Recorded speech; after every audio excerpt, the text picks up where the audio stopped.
It was 2:46 p.m. when my phone rang. I remember the time because I was elbow deep in a clogged sink, swearing under my breath while trying not to flood my kitchen.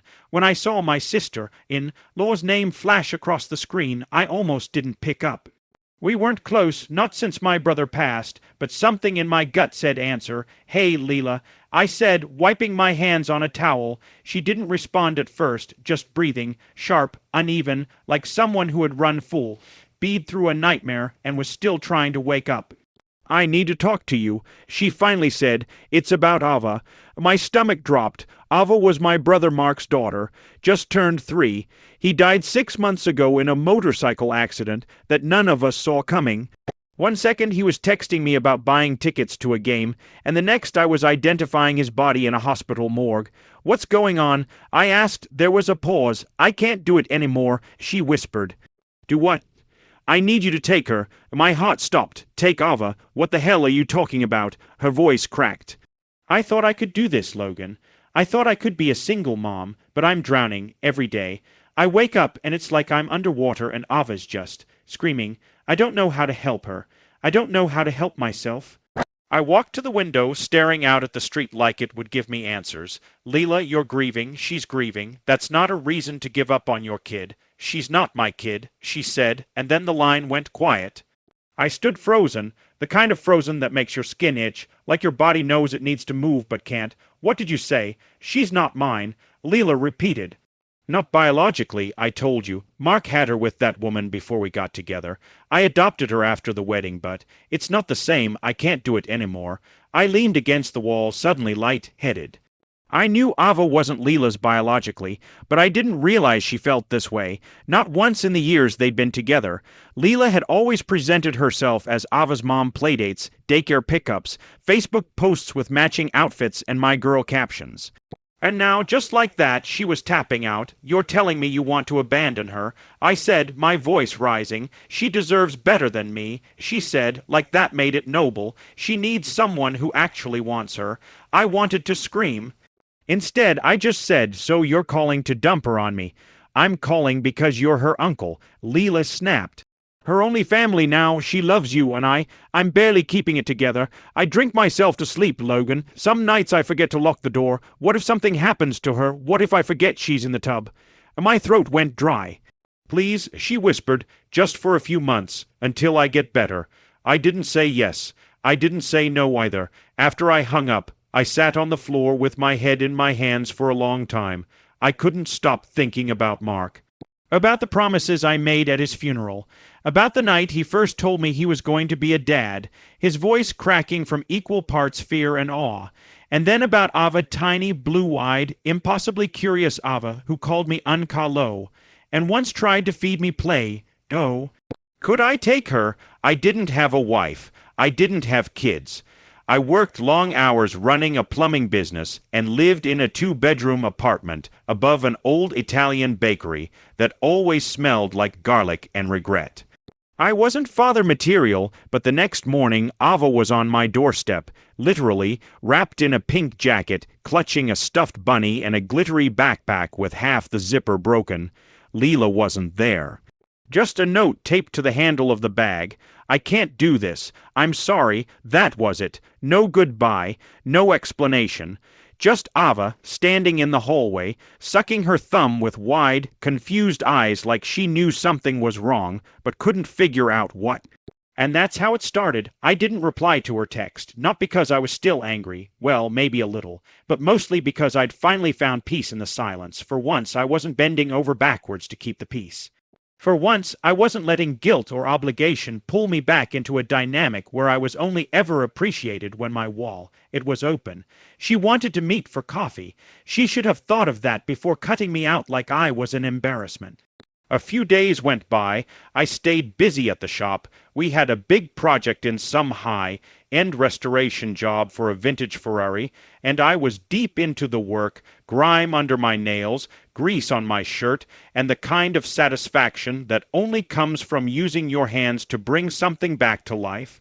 Around lunchtime, Tony, one of my guys, walked in holding my shop phone. It's your dad again. I sighed and took the phone. What now? Son, my dad started, his voice a little softer than usual. I think we should talk, just you and me. I paused. I hadn't heard him take a side in this whole mess, not really. He had played the usual role, mumbling about family, quietly going along with whatever made the most noise. Usually my mom or my sister. Talk about what? About what's happening, your sister's struggling, your mother's stressed out, you're upset, everyone's hurting. I think we need to get together and settle this like men, over a beer or hell, coffee if that's better. I leaned against the workbench. All right, when he sounded surprised I agreed so fast. This afternoon, that diner by the river, see you there. The diner was half empty when I walked in. My dad was already at a booth nursing a coffee. He looked older than the last time I'd really looked at him. Like really looked, not just glanced past at a family dinner. The lines on his face seemed deeper, his shoulders a little more hunched. Time's a thief, I guess. Hey, I said, sliding into the booth. Hey, son. He set his coffee down. I'm glad you came. I nodded but didn't speak. He cleared his throat. Look, I know things got out of hand, your sister. She's always had a certain idea about how things should look. Appearances, reputation, that sort of thing. Yeah, I know. But what she did, not inviting you, that was wrong, I'll say it. It was damn wrong. That caught me off guard. I raised an eyebrow. You actually said it.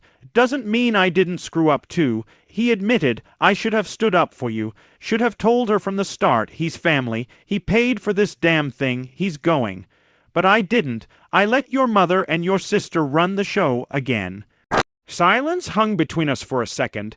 Then he added, I'm sorry. It wasn't grand, it wasn't dramatic, but it was real and it mattered. Thanks. I said quietly. We sat there a minute before he said, You really canceled everything. I sipped my coffee. Not everything, just the stuff they hadn't finished paying for. The rest was under my name. So I called the vendors. Told them I was pulling my contribution. Simple as that. My dad whistled under his breath. And they canceled. Some did. Some are holding until she finds a way to pay, but it's unraveling fast. He rubbed his jaw. It's a mess. She made it a mess. True, but now it's about what comes next. I looked at him. You think I should help? No, he said, shaking his head. Not unless they earn it. Not unless they come to you with real apologies. Not that fake, oh, I love you, but also you're not good enough nonsense. Your sister needs to grow the hell up. Your mom, too. I laughed once quietly. You finally grew a backbone, huh? He smiled. Maybe a little late, but better than never. That night I got another text from my sister. Sister, I don't care about the cake or the flowers or the stupid venue. Can you just talk to me, please? It wasn't the tone I expected. No entitlement, no sarcasm, just something that sounded like regret. I didn't reply that night. I needed time, not to forgive, but to think. Because this wasn't just about the wedding. It was about every time they'd made me feel small, every time they laughed off my work, every time I was only part of the family when I was needed, but part of me still missed having a sister. The next morning, I walked into the shop early. The sun hadn't fully risen yet. I sat in the office, staring at the text. My finger hovered over the keyboard. I didn't text her back. I showed up. She lived in a condo uptown, one of those new places with chrome railings and floor-to-ceiling windows that screamed urban success. I rang the buzzer, a pause, then, hello, it's me, silence, then the door unlocked with a loud click. She was standing in the hallway when I stepped out of the elevator. She looked like she hadn't slept. Her eyes were puffy. Her hair was tied in a messy bun. No makeup. No perfect outfit. Just a hoodie and yoga pants. We stared at each other for a second before she spoke. I didn't think you'd come. I crossed my arms. I didn't come to argue. So if you're going to spin this like I overreacted, I'm not, she said quickly. I swear, just come in. Her place was immaculate, cold. All white surfaces and expensive candles and furniture that looked like it had never been sat on. Not a picture frame in sight, just a showroom. She sat on the edge of the couch like she was scared to fully settle. I messed up. I didn't reply. She rubbed her eyes. I was trying so hard to make the wedding perfect. Like Pinterest, perfect. Instagram, perfect. Everything had to look right, be right. And I didn't fit that image. I said flatly, no, she said. I mean, yes, I thought that at first, but that wasn't the real reason. I raised an eyebrow. She fidgeted with her sleeve. You built something, your own business. You didn't need help. You didn't need college or loans or favors. You just made it happen, and it made me feel like a fraud. Now that I didn't expect. You think I look down on you, but the truth is, I've always felt like I was trying to keep up with you. You act like you don't care what people think, and people respect you for that. Me, I hide behind appearances. I can't even keep my own wedding budget straight. I was quiet for a moment. Then, so instead of being proud of what I've done, you resented it. Yeah, she said, and then I used you, took your help and made you feel like you didn't belong, because admitting you did belong would mean admitting I didn't have it all together. I let that sink in. You hurt me, I said quietly. Bad, I know. I don't forgive you yet. She nodded. I'm not asking for that. I just didn't want to lose you completely. There was a long silence between us, and finally I asked, what are you gonna do about the wedding? She gave a bitter laugh. Cut it in half, move it to the backyard, make it real instead of whatever fantasy I was chasing. Sounds smarter. Yeah. She looked up at me. I want you there. I shrugged. I'll think about it. And I meant it. I didn't give her an answer right away. I left her condo and went straight to the shop. Spent the rest of the day underneath the hood of an old Mustang, hands deep in oil and bolts, trying not to think too hard. The kind of work where you can disappear for a while, where torque and timing matter more than emotion. But of course, it's never that simple. Tony noticed I was quiet. He didn't ask. He just slid me a cold soda near closing time and said, whatever's eating you doesn't look like it's winning. I gave a short laugh. You'd be surprised. The next couple of days passed in a blur. My sister didn't text again. My mom didn't call. I think everyone in the family was walking on eggshells, unsure which way things would break. The truth was, I wasn't sure either. Part of me still burned. Part of me wanted to let it go. Then the invitation came. It wasn't fancy. Just a printed card in a plain white envelope. No gold foil, no embossing, no pretentious calligraphy. Just a simple invite. Backyard wedding, June 8th, 3 p.m. We'd be honored if you came. It said in her handwriting, beneath the printed words, no manipulation, no guilt trip. Just a quiet olive branch. I stared at it on my kitchen counter for hours that night. It would have been easier if she hadn't apologized, easier if she'd stayed cruel or defensive or fake. Then I could stay angry, I could justify not going. But now she'd done the one thing that complicated everything. She'd admitted she was wrong, and that meant I had to decide if I wanted to stay right or move forward. On the day of the wedding, I showed up 15 minutes late. Not to make a statement, not really. I just sat in the truck outside the house for a long time, watching the crowd gather. It was a small setup. Folding chairs, string lights, a few tables in the backyard where we used to have birthday parties as kids.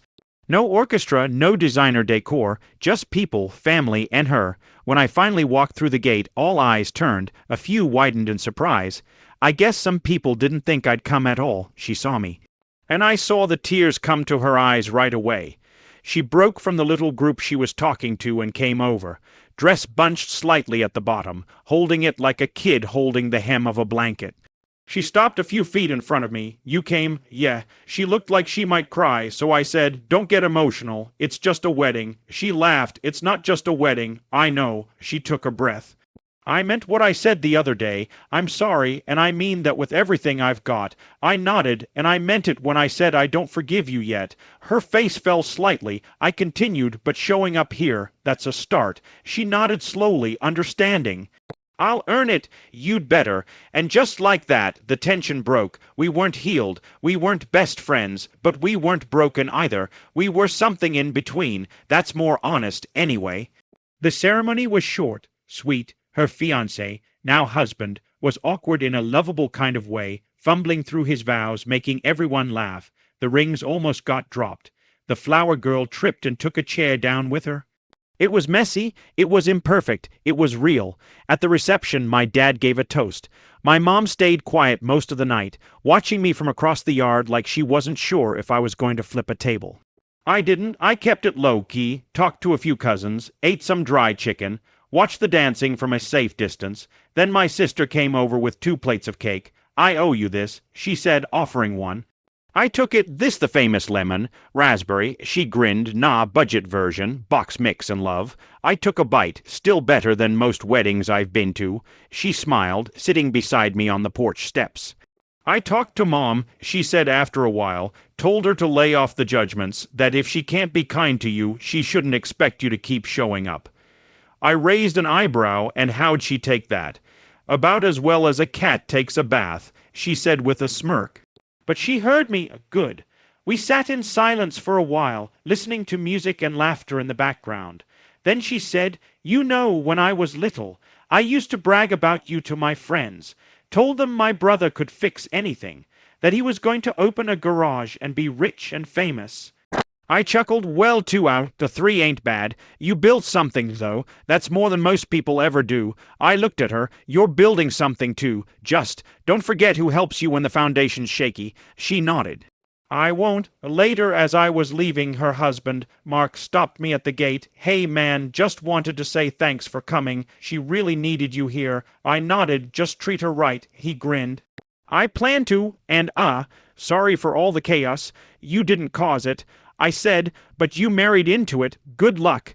He laughed, a little too nervously. I got into my truck, started the engine, and pulled out onto the quiet street. The sky was painted in that soft kind of blue you only get after a long day, the kind that says something's ending, but something else is just beginning.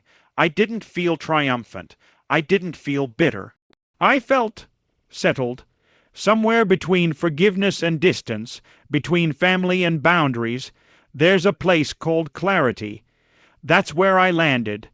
And for the first time in a long time, it felt like enough.